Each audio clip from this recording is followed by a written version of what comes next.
we're talking about the World vs. World Restructuring beta feedback and future. And this article starts off with a very interesting post-mortem of the last beta. I'm not going to read it to you because honestly, it's quite interesting, but not really that important to what's going on with World vs. World Restructuring outside of kind of a curiosity as a player. So we're skipping the first half here. They fixed a bunch of bugs, they found a bunch of bugs, and they're going to fix more of the bugs. There it is. What's the actual good news here? Well, I'm just going to skip to the end because this part is actually pretty hype. We're getting a 6th guild slot, and this is kind of like a pseudo replacement for alliances in some sense, right? Like, they're not doing alliances anymore. It's just going to be the world restructuring system. Alliances might come at some point later down. It's a bit of a redundant system, though, because of the cap at 500. We've already talked about this. We don't have to talk about that. The important thing is that you're kind of getting a pseudo-alliance that you could have a guild dedicated to World versus World and still be in a whole bunch of other ones.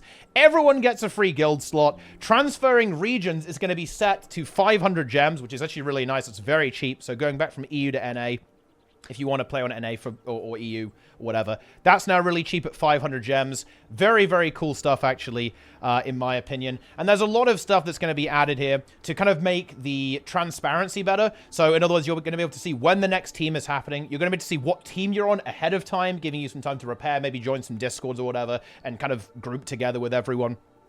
All this kind of stuff. This is going to be added to the API as well, so third-party websites and third-party tools will have systems for this, and maybe there'll be some kind of crazy World versus World mega Discord where it will auto-assign you to whatever team you end up on. It is going to be weird, and funnily enough, that's something they also did talk about here a fair bit, actually, is that the loss of server communities is something they are aware of here, because previously you could be on a server Discord, right? And you're always going to be on that server, and you can hang out with everyone, and it's going to be wonderful. It's actually quite funny here, you know, they very politely say, pretty much like, yep, you are going to lose some community here, but don't worry, you know, we know about it, but suck it up. That's the reality. That's kind of what they say here, and there definitely is a bit of a negative side effect of this.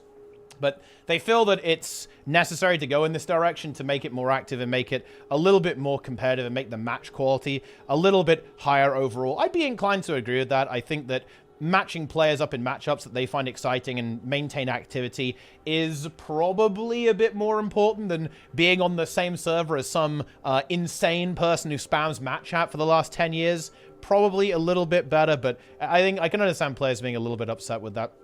Something else that they're looking at is the language stuff, especially on EU servers, of course. Lots of different, you know, there are servers that are kind of dedicated language servers. That gets a little bit disrupted with the new system. And it looks like they're going to try and fix that, right? Because I imagine that they know if a player kind of is, you know, from a particular area, right? Like they'll know if they are speaking a particular language, and they can probably have some kind of flag. Maybe you can select what language you speak, and it will kind of prioritize you into certain teams so that these communities do kind of stick together a little bit there as well. Okay, and this is also really forward. I love this. This is about the most interesting communication. Basically, some people were reporting that some of the matches and time zones felt unbalanced or unorganized, and ArenaNet just say, you know what?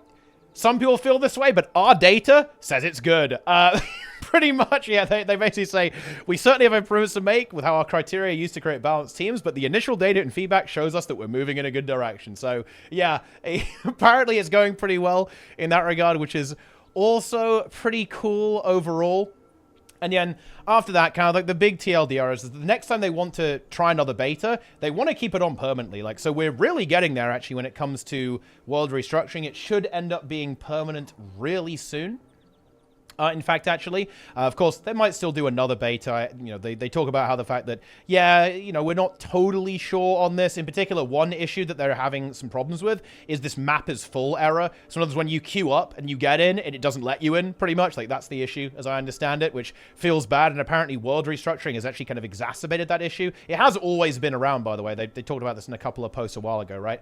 But apparently the World Restructuring and just more people playing has caused that to be slightly more problematic than before. So that's like their big priority, to get that fixed, and then we can see what's going to happen with World Restructuring in the future. But it's looking pretty good. You know, it's still probably a little bit of a way off there. They haven't talked about any dates or anything like that. But I do think this is a pretty exciting time for World versus World. This system will improve it, in my opinion. It is lacking that competitive infrastructure, and one thing that's actually very notably lacking is they aren't really talking about this. Their top priorities are fixing the bug, basically, adding better UI so players know when matchups are happening, knowing when the lockout out is adding the 6 guild slot, and then the future goals are getting the API stuff, some better improvements to the guild and world versus world interface, so you can basically see where your other guilds are in terms of the matchups, where you can see where your contacts are in matchups and stuff like that, so you know like who's who and where's where. So maybe you can, I don't know, you can fight your friends or whatever, or you can say, hey, join our group's way better, or you can go and join someone else's group. With low friction, all that kind of stuff. And they want to improve the language experience, mixed language teams, and also improve the detection of inactive players. So in other words, kind of dynamically pruning these worlds so they can, you know, stay active or whatever, and, you know, shuffling people away pretty much.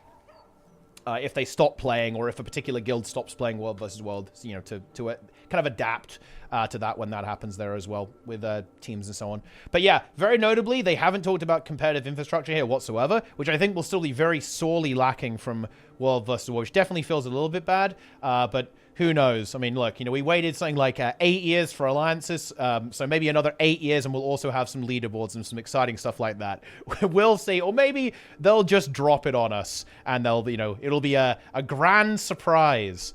Very exciting stuff. Very exciting stuff indeed. But yeah, that's basically the news. Bit of a short one. I actually would highly recommend reading this post. It'll be linked in the description of the YouTube video. I see the Twitch chat is filling it with a boba. They're saying hi to the YouTube people. Okay, time to analyze your threshold for trees. We love to see that. But yeah, World Restructuring, it looks like it actually really is pretty damn close to finish. Just this main issue, and after that's resolved, boom, we'll have a clearer picture of what the next step is for turning on World Restructuring full time.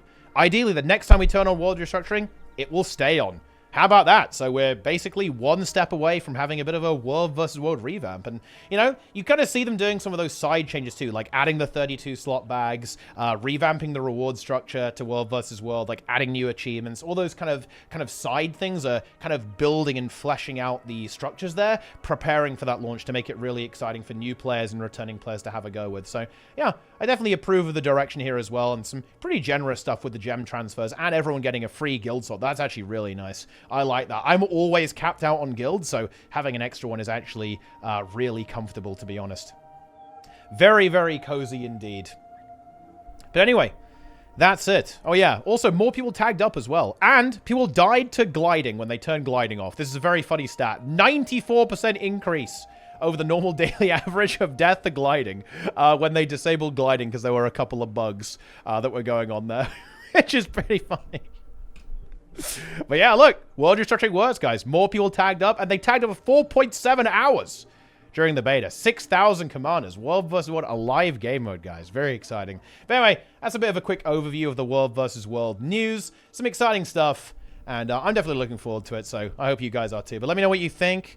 Maybe you hate this. Maybe you think this is the worst thing ever. Maybe you're going to miss that guy who says unhinged lunatic stuff in map chat with the World Restructuring system. And maybe that's just, you know, that was the key to your experience. Now that it's gone, it's over for you. I don't know. Maybe you love it, I don't know. Leave a comment, like, subscribe. Watch all the other videos. Watch the stream. All that kind of good stuff. But yeah, that's it. Thanks for watching, gamers. Hope you enjoyed the video. I'll see you next time.